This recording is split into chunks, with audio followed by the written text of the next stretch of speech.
എൻ്റെ എല്ലാ പ്രിയപ്പെട്ട കൂട്ടുകാർക്കും നമ്മുടെ പുതിയൊരു വീഡിയോയിലേക്ക് സ്വാഗതം. എല്ലാവർക്കും തൃക്കാർത്തിക ആശംസകൾ നേരുന്നു കേട്ടോ. അപ്പം നേടാ ഇന്നും നമ്മൾ പതിവ് പോലെ നമ്മുടെ പരിപാടികളൊക്കെ ആരംഭിച്ചിട്ടുണ്ട്. അപ്പോൾ വീഡിയോ കണ്ടുകൊണ്ടിരിക്കുന്ന സമയത്ത് നിങ്ങൾക്ക് എൻ്റെ ചാനൽ ഇഷ്ടപ്പെടുകയാണെങ്കിൽ ഒന്ന് സബ്സ്ക്രൈബ് ചെയ്യാനും ലൈക്ക് ചെയ്യാനും ഷെയർ ചെയ്യാനും കമൻറ്റ് ചെയ്യാനും മറക്കരുതേ. അപ്പോൾ ഇന്നത്തെ വീഡിയോയിലെ കാര്യങ്ങളൊക്കെ നമുക്കൊന്ന് കണ്ടിട്ട് വരാവേ. അപ്പം നമ്മുടെ വീഡിയോയിലേക്ക് പോയാലോ. അപ്പോഴത്തേണ്ടേ രാവിലെ എഴുന്നേറ്റു. പതിവ് പോലെ നമ്മൾ 4 മണിയായപ്പോൾ എഴുന്നേറ്റ് കഞ്ഞിക്ക് വെള്ളമൊക്കെ ഇട്ടു, കട്ടൻ എടുത്ത് വെച്ചു എടുത്തിട്ടുണ്ട്. ഇനിയിപ്പോൾ ഇന്ന് നമ്മൾ ഒന്നും ആലോചിക്കാതെ തന്നെ ഇന്നലെ രാത്രി തന്നെ ഞാൻ എല്ലാം ഉണ്ടാക്കുന്നത് എന്തൊക്കെയാണെന്ന് കണ്ടുപിടിച്ച് വെച്ചിട്ടുണ്ട്. വലിയ പ്രത്യേകിച്ച് പണികളൊന്നുമില്ല. ഇന്ന് ഒരു അവിയലും വെക്കാം, അതുപോലെ തന്നെ ഒരു പരിപ്പ് കറിയും വെക്കാമെന്നാണ് വിചാരിച്ചിരിക്കുന്നത്. ഇന്നിപ്പം പിന്നെ പപ്പടവും ഉണ്ട്, അത്രയും മതിയെന്ന് വിചാരിച്ചിട്ടിരിക്കുവാണ്. ഇന്ന് നോൺ വെജ് ഉച്ച കഴിഞ്ഞെടുക്കാമെന്ന് വിചാരിച്ചിട്ടാണ് നമ്മൾ ഇന്ന് രാവിലെ പരിപാടികളൊക്കെ തുടങ്ങിയിരിക്കുന്നത്. പിന്നെ അതിനിടയ്ക്ക് ഞാൻ മാളിയിൽ നിന്ന് വാങ്ങിച്ചുകൊണ്ടിരുന്ന കുറച്ച് നെല്ലിക്കയാണേ. അപ്പോൾ അത് ഞാനെടുത്ത് മാറ്റി വെച്ചതാണ്. അതിന് ശേഷം നമ്മുടെ അവിയലിനുള്ള കഷ്ണങ്ങളെല്ലാം എടുത്ത് വെച്ചിട്ടുണ്ട്. കുറേശ്ശെ എല്ലാം എടുത്തിട്ടുണ്ട്. അവിയലിനോട് ഇവിടെ രാഹുലിന് വലിയ താല്പര്യമൊന്നുമില്ല, എന്നാലും ഇച്ചിരി കുറച്ച് കൂട്ടും. പിന്നെ അതിനിടയ്ക്ക് ചേട്ടൻ എഴുന്നേറ്റ് വന്നപ്പോൾ കുറച്ച് കട്ടൻ എടുത്ത് കൊണ്ട് കൊടുക്കുവാണ്. എനിക്ക് കുടിക്കാനുള്ള കട്ടനും ഞാൻ എടുത്ത് വെച്ചിട്ടുണ്ട്. രാവിലെ ഇപ്പോൾ അവൻ കട്ടൻ കുടിക്കാറില്ല, നടക്കാൻ പോകുന്നതുകൊണ്ട് കട്ടൻ കുടിക്കത്തില്ല, വെള്ളമാണ് അവൻ കുടിക്കുന്നത്. അതിന് ശേഷം വേണ്ട നമ്മൾ പരിപ്പെടുപ്പ് വെക്കാനായിട്ടുള്ള പരിപാടിയിലേക്കാണ്. കഷ്ണങ്ങളൊക്കെ ഫ്രിഡ്ജിൽ നിന്ന് എടുത്ത് വെച്ചു. ഇടയ്ക്കിടയ്ക്ക് ഫ്രിഡ്ജിനകത്ത് എല്ലാം എടുക്കുമ്പോൾ ഒരുമിച്ച് എടുക്കത്തില്ല, ഇടയ്ക്കിടയ്ക്ക് ചെന്ന് ഫ്രിഡ്ജ് തുറക്കും എടുക്കും, അങ്ങനെയൊക്കെയാണ് പരിപാടികൾ. ഒരു 4 പ്രാവശ്യമെങ്കിലും ഫ്രിഡ്ജ് തുറക്കും. ഒത്തിരി കണ്ടുപില്ലാവുമെന്നറിയുന്നാലും നമ്മൾ മറന്നു ഓരോന്നായിട്ടാണ് എടുക്കുന്നത്.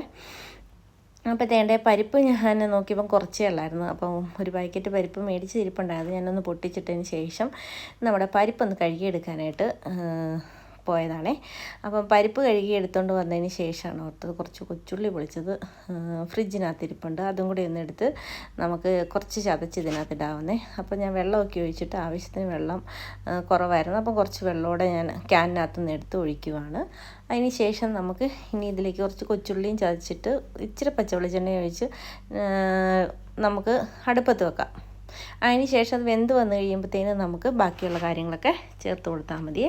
അപ്പോൾ അതേട്ടാ ഞാൻ ഇടികലിനകത്ത് വെച്ച് ചതച്ചാണ് ഒന്ന് ഇട്ട് കൊടുക്കുന്നത്, ഒത്തിരി ഇട്ട് കൊടുക്കുന്നില്ല. പിന്നെ നമ്മളിത് പരിപ്പ് വെന്ത് കഴിയുമ്പോൾ കുറച്ചുള്ളിയും കൂടി ഇട്ട് കൊടുക്കുന്നുണ്ട്, അതുകൊണ്ട് ഇപ്പം കുറച്ചേ ഇട്ട് കൊടുക്കുന്നുള്ളൂ. അപ്പോൾ അതേണ്ടേ ഉള്ളി ഇട്ട് കൊടുത്തതിന് ശേഷം നമുക്ക് ഉപ്പും കൂടി ഇട്ട് നമ്മുടെ കുക്കർ അടച്ച് വെച്ചിട്ട് ഇനി നമുക്ക് അവിയലിൻ്റെ കഷ്ണങ്ങളൊക്കെ ഒന്ന് അരിഞ്ഞെടുക്കാം. അന്നേരമാണ് ഞാൻ ഓർത്തത് തേങ്ങ എടുത്ത് ഫ്രിഡ്ജിൽ നിന്ന് വെളിയിൽ വെച്ചില്ല, അരയ്ക്കാനുള്ള തേങ്ങ ഫ്രിഡ്ജിനകത്തിരിക്കുമായിരുന്നു. അത് തണുപ്പ് മാറിയില്ലെങ്കിൽ പാടാണ്, അതുകൊണ്ട് ഞാനതെടുത്ത് വെളിയിൽ വെച്ചു. അതിന് ശേഷം നമ്മൾ ആദ്യം ചേന അരിഞ്ഞടുപ്പത്ത് വെച്ചിട്ടുണ്ട്. ചേന ഒന്ന് പകുതി വേവാകുമ്പം ബാക്കിയുള്ള കഷ്ണങ്ങളൊക്കെ ഇട്ട് കൊടുക്കാം. അപ്പോഴത്തേനും നമ്മുടെ പരിപ്പ് വെന്ത് വന്നിട്ടുണ്ട്. പരിപ്പിനകത്തിട്ട് ബാക്കി ചേരുവകളൊക്കെ ചേർത്ത് കൊടുക്കണം. നമ്മുടെ ചേന വെന്തോന്നൊന്ന് നോക്കിയിട്ട് പകുതി വേവായെങ്കിൽ നമ്മൾ അരിഞ്ഞ് വെച്ചിരിക്കുന്ന കഷ്ണങ്ങളും ഇതിലേക്ക് ഇട്ട് കൊടുക്കണം. അപ്പോൾ നമ്മുടെ പരിപ്പ് കറിക്ക് ഇതേണ്ട വെള്ളം കുറച്ച് കുറവാണ്, പരിപ്പ് ഒത്തിരി ആയെന്ന് തോന്നുന്നു. കുറച്ച് ലൂസായിട്ടുള്ള പരിപ്പ് കറിയാണ് ഇവിടെ താല്പര്യം. ഒത്തിരി കുറുകിയിരിക്കുന്നതിനേക്കാളും ഇഷ്ടം ഇച്ചിരി ഒഴിച്ചു കറി പോലെ എടുക്കുന്ന പരിപ്പ് കറിയാണ് ഇവിടെ ഇഷ്ടമേ. അപ്പോഴത്തേനെ ഞാൻ കുറച്ച് വെള്ളവും കൂടെ ഇനി ഇടയ്ക്ക് ചേർത്ത് കൊടുക്കുന്നുണ്ട്. പിന്നെ നമ്മുടെ കഷ്ണങ്ങളൊക്കെ ഒന്ന് നമുക്കിതിലേക്ക് ഇട്ട് കൊടുക്കാം. നമ്മുടെ അവിയലിൻ്റെ കഷ്ണങ്ങളെല്ലാം ഞാൻ നീളത്തിൽ അരിഞ്ഞെടുത്തിട്ടുണ്ട്. അവിയലിന് ഞാൻ എന്തൊക്കെയെങ്കിലും ഉണ്ടെങ്കിൽ അതൊക്കെ മത്തങ്ങ മാത്രം ഇടത്തില്ല, അല്ലാത്ത കഷ്ണങ്ങളൊക്കെ എല്ലാം ഒട്ടുമിക്കതും ഇടും അവിയലിനകത്ത്. പിന്നെ കഷ്ണങ്ങൾ ഇട്ട് കൊടുത്തിട്ട് നമുക്ക് കുറച്ച് മഞ്ഞൾപ്പൊടിയും കുറച്ച് ഉപ്പും ഒരു 1/4 ടീസ്പൂണോളം മുളക് പൊടിയും കൂടെ ചേർത്തിട്ട് ഞാനൊന്ന് മൂടി വെച്ച് ആവിക്ക് വെന്ത് വരുമ്പോഴാണ് ബാക്കി കാര്യങ്ങളൊക്കെ ചേർത്ത് കൊടുക്കുന്നത്. ഇപ്പോൾ അതെല്ലാം ഇട്ട് കൊടുത്തിട്ട് ഞാൻ ഇളക്കി കൊടുത്തൊന്ന് മൂടി വെക്കുവാണേ. ഈ സമയത്ത് നമ്മുടെ പരിപ്പിനകത്തോട്ട് ഞാൻ കുറച്ച് വെള്ളവും കൂടി ഒഴിച്ച് ഒന്ന് ലൂസാക്കിയിട്ട് നമുക്കിതിലേക്ക് പൊടികളൊക്കെ ചേർത്ത് കൊടുക്കണം. അതിനിടയ്ക്ക് ഞാനൊന്ന് നമ്മുടെ കഷ്ണങ്ങളൊക്കെ ഒന്ന് ഇളക്കിയിട്ട് കൊടുക്കുന്നുണ്ട്. അപ്പോൾ ഏകദേശം വെന്ത് വന്നിട്ടുണ്ട്. ഇനി ഇതിലേക്ക് നമുക്ക് നമ്മുടെ അരച്ച് വെച്ചിരിക്കുന്ന അരപ്പ് ചേർക്കാം. ഇതിനകത്ത് ജീരകവും തേങ്ങായും ഒരു ചെറിയ കഷ്ണം വെളുത്തുള്ളി ഞാൻ ചേർക്കും ചില ദിവസങ്ങളിലൊക്കെ. ചില ദിവസങ്ങളിൽ ചേർക്കത്തില്ല, ചിലപ്പോൾ ഞാൻ വെളുത്തുള്ളി ചേർക്കും. ചില സ്ഥലങ്ങളിലൊന്നും അവിയലിന് വെളുത്തുള്ളിയേ ചേർക്കാറില്ല, ഞാൻ ഇടയ്ക്കൊക്കെ ചേർക്കാറുണ്ട്. അപ്പോൾ അത് കഴിഞ്ഞിട്ട് അതിനകത്തോട്ട് കുറച്ച് വാളംപുളിയുടെ പുളിയും കൂടി ഒഴിച്ച് കൊടുക്കുന്നുണ്ട്.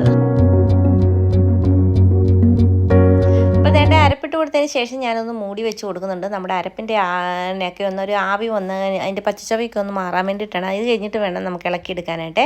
ഈ സമയത്ത് ഞാൻ കഞ്ഞിയുടെ വേവൊക്കെ ഒന്ന് നോക്കുന്നുണ്ട്. ഞാൻ അരിക്ക് വേവ് കൂടുതലുള്ളതാണെങ്കിലാണ് തലേദിവസം നമ്മൾ ചോറ് വെക്കുന്നത്. അല്ലാത്ത ആണെങ്കിൽ രാവിലെ തന്നെ വെക്കും. കാരണം തലേദിവസം അരിക്ക് വേവ് കൂടുതലുണ്ട് രാവിലെ വെച്ച് കഴിഞ്ഞാൽ നമുക്ക് പോകുന്ന സമയത്തേക്ക് ചോറ് റെഡിയാകത്തില്ല. അതുകൊണ്ട് തലേദിവസം തന്നെ വെച്ച് വെക്കും. ഇപ്പോൾ ഇത് ഒരുമാതിരി വേവ് കുറഞ്ഞ അരിയാണ്, അതുകൊണ്ടാണ് ഞാൻ രാവിലെ വെക്കുന്നത്. അത് തന്നെയല്ല, നമ്മൾ വെള്ളം പൈസ കൊടുത്ത് മേടിക്കുന്നതല്ലേ, അപ്പം ഒത്തിരി വെള്ളത്തിന് ചിലവാകുന്നുണ്ട്. അതുകൊണ്ട് കൂടെയാണ് രാവിലെ വെക്കാമെന്നങ്ങ് വിചാരിച്ചത്. അല്ലെ പിന്നെ തിളപ്പിച്ച് വാർക്കാനായിട്ട് പിന്നെയും വെള്ളം ഒഴിക്കണമല്ലോ. അത് കഴിഞ്ഞിട്ട് പിന്നെ വേണ്ടേ വേവായില്ലായിരുന്നു, അതുകൊണ്ട് പിന്നെ ഞാനത് മൂടി വെച്ചു. അത് കഴിഞ്ഞിട്ട് പിന്നെ നമ്മുടെ അവിയലിനകത്തോട്ട് കൊച്ചുള്ളി ചതച്ചതും കറിവേപ്പിലയും വെളിച്ചെണ്ണയും ചേർത്ത് കൊടുക്കുവാണ്. കൊച്ചുള്ളി ഞാൻ പരിപ്പിനും അവിയലിനും കൂടെ ഉള്ളത് ഒരുമിച്ച് മിക്സിയുടെ ജാറ് ചതച്ചെടുത്തതാണ്. അതിനകത്ത് കുറച്ച് ഇതിലേക്ക് ഇട്ട് കൊടുത്തതാണ്. അതിന് ശേഷം വേണ്ട നമ്മുടെ അവിയൽ മിക്സ് ചെയ്യുകയാണ്. അടിപൊളി മണമാണ് വരുന്നത്. നല്ല ടേസ്റ്റുള്ള അവിയലാണെന്ന് മണം കേൾക്കുമ്പോൾ തന്നെ അറിയാം നല്ല ടേസ്റ്റുള്ളതാണെന്നേ. അപ്പോൾ വേണ്ട നമ്മുടെ അവിയൽ റെഡിയായിട്ടുണ്ട്. അത് നമുക്ക് മാറ്റിയേക്കാം. ഈ അവിയലും അച്ചാറും ഉണ്ടെങ്കിൽ മാത്രം മതി നമുക്ക് അടിപൊളിയായിട്ട് ചോറിനാനായിട്ട്. പിന്നെ ഇവിടെ ഒഴിച്ചുകറി നിർബന്ധമായിട്ടാണ് ഞാൻ ഈ പരിപ്പ് കറി വെക്കുന്നത്. പരിപ്പ് കറിക്കകത്ത് കുറച്ച് വെള്ളം ഞാൻ ഒഴിച്ചു കൊടുക്കുന്നത്, കാരണം കുറച്ച് കട്ടിയായിട്ടാണ് ഇരുന്നത്.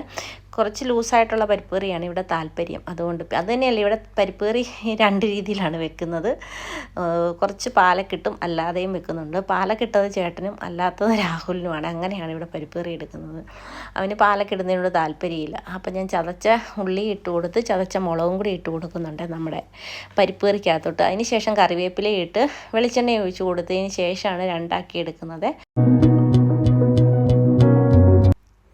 പിന്നെ അത് കഴിഞ്ഞിട്ട് ഞാൻ ഉപ്പ് നോക്കിയപ്പോഴത്തേന് കുറച്ചൊരു ഉപ്പിൻ്റെ കുറവുണ്ട്. അതും കൂടെ ഞാൻ ചേർത്ത് കൊടുക്കുന്നുണ്ട്. ഇനി നമുക്ക് 2 പാത്രത്തിലെടുത്തിട്ട് ഒരു പാത്രത്തിലേനകത്ത് പാലക്കും കൂടെ ഇട്ട് കൊടുത്ത് കഴിഞ്ഞാൽ നമ്മുടെ പാലക്ക് ഇട്ട പരിപ്പ് കറി റെഡിയാവും. അതുപോലെ തന്നെ രാഹുലിനുള്ള പരിപ്പ് കറിയും വേറെയാവും. ഇപ്പോൾ 2 ഞാൻ എടുത്തിട്ടുണ്ട്.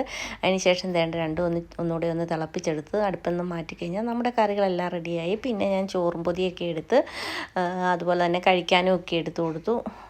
കഴിക്കാൻ ഇന്നലത്തെ ഇടിയപ്പമായിരുന്നു, അത് ചൂടാക്കി അതിൻ്റെ കൂടെ ഉള്ളിക്കറി ഉണ്ടായിരുന്നു, അത് രാഹുലിനും കൊടുത്തു. ചേട്ടൻ കഞ്ഞിയും കുടിച്ചു.